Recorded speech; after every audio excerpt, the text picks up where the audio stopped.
There are 199 nominees for this year's AMBIES, 28 different categories. One of those nominees has a special connection to ABC7.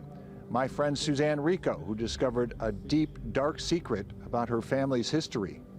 My grandfather was a man named Robert Lusser, who built a secret superweapon for Adolf Hitler.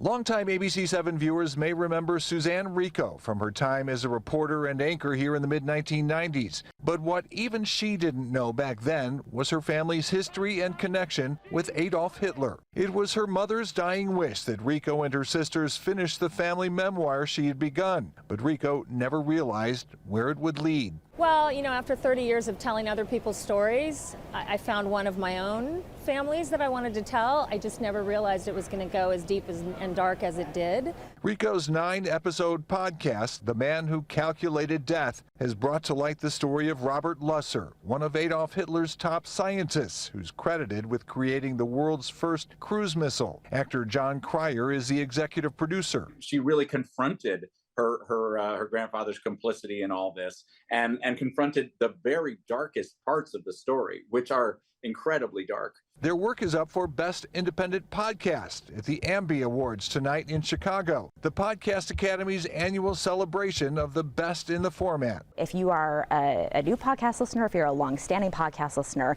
and you don't know what to listen to next, it's a really good spot to kind of get started because it's kind of what we're all saying is like the best podcast. Rico's podcast has been well received by audiences, including Holocaust survivors, who appreciate the shocking truth of the atrocities her grandfather was partly responsible for. I think it's an important story. You know, we have to look at our past so that we can inform our future.